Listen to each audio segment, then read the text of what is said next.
Why? Why do the Jets always do this? Last year, too, they had a great team, and they just couldn't freaking figure out how to win at the end of the game. This game should have been over in the third quarter. They were up, what, 17-7 at one point? Or they should have been up 17-7 if they didn't miss the damn field goal and the damn extra point.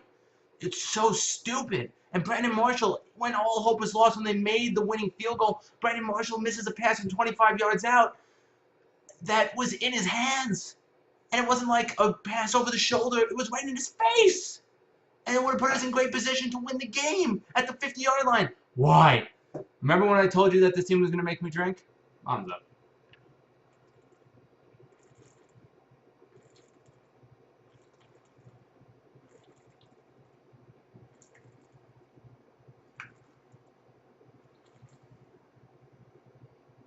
So about that chugging of a beer.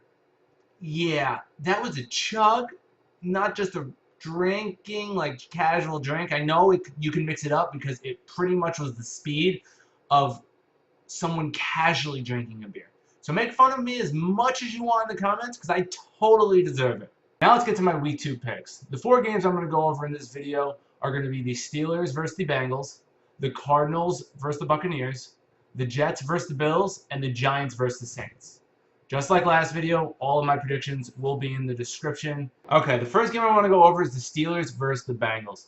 The Steelers are a 3.5 favorite. I'm taking the Steelers to win this game because they have a better offense than the Bengals by a little bit. Even though the Bengals have a better defense than the Steelers by a little bit, the problem is the Bengals shoot themselves in the foot like they did last game. Even though they won against the Jets, they had plenty of penalty yards. That's why they got far behind in the game. The difference is if you get behind in against the Steelers, unlike the Jets, the Steelers are going to put you away because they have a high-powered offense with the best receiver in the league and one of the best quarterbacks in the league with the best backup running back in the league in DeAndre Williams that could start on half the teams in the NFL. But he's on the Steelers, and Le'Veon Bell is suspended, and he's the best running back arguably in the league.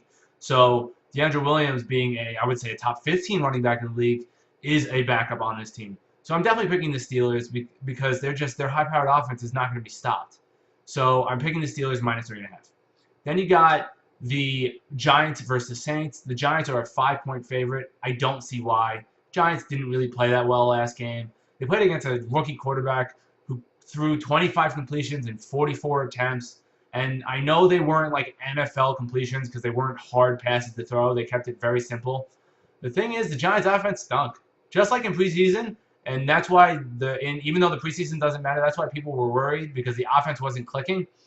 The Giants didn't look good. And I know you're playing a Saints defense, which is terrible, but if you are not firing on cylinders on offense, it doesn't matter really how bad the defense is because you need to get it to your receivers. These are still NFL defenders. So I'm going to pick the Saints because it doesn't matter what defense they play, they're going to score points. I think it's going to be like last year. Even though the Giants have a much better defense than last year, I still think it's going to be 40-34 in the Saints' favor because look what they did against the Raiders, which I'm telling you, the Raiders' defense isn't different than the Giants' defense. I think the Raiders' defense is probably a little better than the Giants' defense.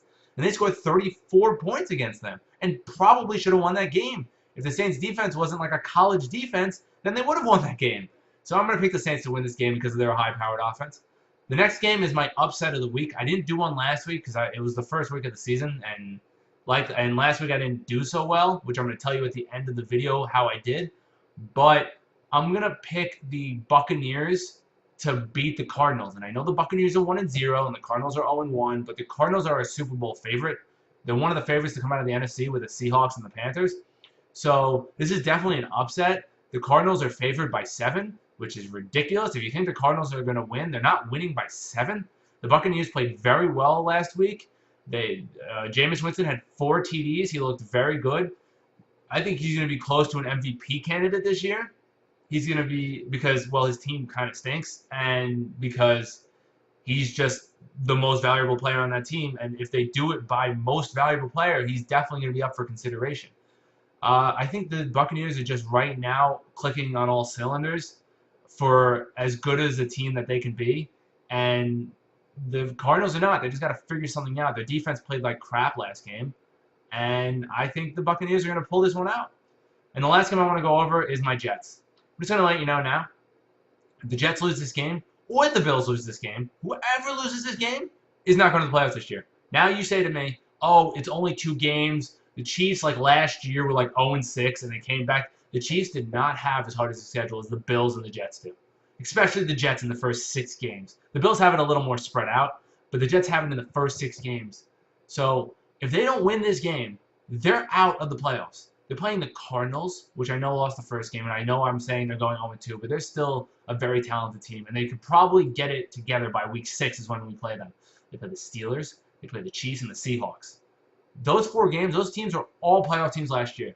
We have to go 2-2 in those games, and we have to win against the Bills. So 3-2 in these next 5 games. The Jets are just going to win this game. I mean, I said they were going to win last game, and I'm hoping they're going to win this game, and I think they're going to win this game, and here's why. They're just a better team offensively and a better team defensively. It's that simple. I mean, it's way closer offensively because Tyrod Taylor can definitely do more than Ryan Fitzpatrick can, but if you look at our receivers, you got Brandon Marshall versus Sammy Watkins, you got Marquise Goodwin versus Decker, and you have Walter Powell versus Nunwan. Our second and third receivers are much better than their second and third. And our first are pretty similar. I would still pick Brandon Marshall over Sammy Watkins. And then the running backs are pretty similar. The thing is, one running back's running into the Jets front 7 in LaShawn McCoy, and one running back is running into the Buffalo front 7. And I'll take Matt Forte against the Buffalo front 7 than I will LaShawn McCoy against the Jets front 7. So offense wins. And the offensive lines are better on the Jets. And they played really well against a really good Bengals team last year. Last game, the Jets did. So, and then you got the defenses. The secondaries are both suspect for both teams, especially since what you saw with the Jets and Darrelle Revis last week. But if you look at the front 7, it's not even close, like I said before. So I definitely pick the Jets to win this game, and it's probably going to be it's probably going to go up to -1, but it's right now at even for the spread. So I'm going to pick them to win this game in the end. The Jets are going to go 1-1 and keep my hopes alive for a playoff spot. I know it's really early, and I know it's really weird that I'm saying playoff spot at 1-1, but it's a really hard schedule, and this is one of the only teams that you could really say that, and I could really make an argument for it. So that's the end of my video. Please like and comment below, subscribe below, comment on my terrible chugging ability. It's ridiculous. It's stupid. I'm a terrible drinker.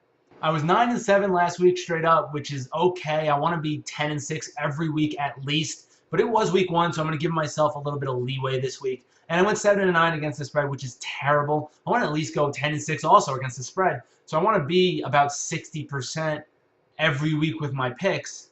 And yeah, I think that I could definitely do that. I did it I was around 55 to 56% last year. So this year I want to do a little better and do 60%. If you have any questions on your fantasy team, please comment below. I did really, really well this week. I won 113 to like 80, which was insane. Drew Brees did really well for me with 30 points. I had C.J. Anderson that did very, very well for me. T.Y. Hilton did pretty well. So, yeah, ask me any questions you want. Put me on blast. Think my predictions are terrible. Please comment below. I'll happily engage in an argument with you. So, yeah, let me know what you think, and thanks for watching.